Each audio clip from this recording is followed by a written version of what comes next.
ایک حدیث میں فرمایا Verily I have been sent only to perfect righteous character. میں بھیجا ہی اس لیے گیا ہوں تاکہ میں رائٹیس کریکٹر کو پرفیکٹ کروں، تم لوگ کے سامنے مثال پیش کروں. اور نبی اکرم صلی اللہ علیہ وسلم کا کریکٹر ہمارے لیے مثال ہے. ارلیسٹ ٹیچنگز بھی ہم دیکھیں پروفٹ صلی اللہ علیہ وسلم کی تو وہ کریکٹر بلڈنگ کی ہی ٹیچنگز، لیکن کریکٹر بلڈنگ تھرو دی تقوی آف اللہ. فرق یہ ہے مسلمانوں میں اور ویسٹرن ایتھکس میں، فرق یہاں پر آتا ہے کہ وہ کریکٹر بلڈنگ اپنا جو بھی انہوں نے میکانزم بنایا ہے، اس میں ویلیو سسٹم ہے، ریوارڈ سسٹم ہے، ریٹنگ سسٹم ہے، یہ سارے ان کی ایجاد کردہ چیزیں ہیں جس کا فائدہ ہو رہا ہے اور وہاں آپ کو بہت سے اچھے اور صاف نظر آتے ہیں ان میں. لیکن ہمارا جو ہے وہ سٹارٹ ہی تقوی سے ہوتا ہے. لیاقت علی خان نے بھی یہی کہا 1949 میں آبجیکٹیو ریزولوشن کہ کرپشن اس کا واحد حل تقوی ہے، اس کے علاوہ اس کا کوئی اور حل نہیں ہے. ادروائز کیا ہوتا ہے کہ لوگ جو ہے نا وہ جب تقوی ہی نہیں ہے، ایک بندہ اللہ سے نہیں ڈر رہا تو وہ پھر آرگنائز کرپشن میں لگ جاتے ہیں اور وہ چھپ کر کرپشن کرنے لگتے ہیں. جیسے امریکہ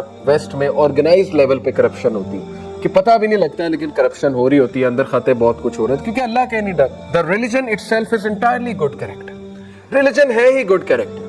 جیسے امام شافعی کا واقعہ ہے، بہت مشہور صحیح واقعہ ہے کہ وہ علم حاصل کرنے گئے، کافی عرصہ علم حاصل کر کے واپس آئے، عالم بن گئے. دروازے پہ نوک دی، مدر نے پوچھا کون ہے، اپنا نام بتایا اور مدر نے کہا کیا سیکھ کر آئے ہو؟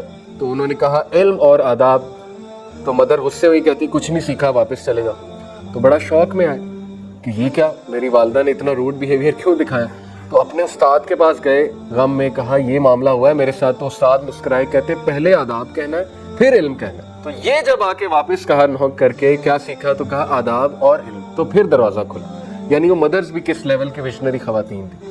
تو کہا ہاں اب تم نے کچھ سیکھا. تو علم سے پہلے آداب آتے ہیں. اگر صرف علم آ گیا ہے تو پھر تو آپ فتویٰ باز بن جائیں گے نا، پھر تو حرام پولیس بن جائیں گے. ہر چیز میں نقص، ہر چیز میں نقص. اور ایسے ہی ہوتا ہے، یہ شروع کی سٹیجز میں سے ہے. ہم سب اس سے گزرے، فیملی والوں پہ فتویٰ، سب پہ فتویٰ، غصے ہونا، گرمپی ہونا. تو وہ ماں باپ بھی سوچتے ہیں، رشتہ دار بھی سوچتے ہیں کہ یار یہ کون سا مذہب اس نے پڑھا ہے، دین پڑھا ہے کہ یہ غصے والا بن گیا. تو رسول اللہ صلی اللہ علیہ وسلم کا کردار آپ کے سامنے، یا قرآن یا رسول اللہ کی مثال لے لے. اللہ نے تو فرعون کے پاس بھیجتے ہوئے کہا قولا لینا، کہ نرمی سے بات کرنا. فرعون جیسے خبیث شخص کی طرف بھیجتے حضرت موسیٰ کہا جا رہا ہے نرمی سے بات کرنا. تو اس لیے بس بات وہی ہے نا کہ اپنی ایگو کو بوسٹ نہیں کرنا چاہیے انسان کو ویسے ایکٹ کرنا چاہیے جیسے نبی صلی اللہ علیہ وسلم کا کردار ہے. تو ابن القیم نے کہا کہ ریلیجن ہے ہی good character. So whoever surpasses you in character has surpassed you in religion. تو جس کا اخلاق تم سے اچھا ہے وہ تم سے ریلیجن میں آگے ہے، سیدھی سی بات. اس لیے میں ہمیشہ یوتھ کو کہتا ہوں کہ اگر آپ نے استاد پکڑنا ہے تو علم تو ضرور دیکھیں لیکن اس کا اخلاق ضرور دیکھیں. میرے لیے سب سے امپورٹنٹ چیز while choosing a teacher is اس کا اخلاق،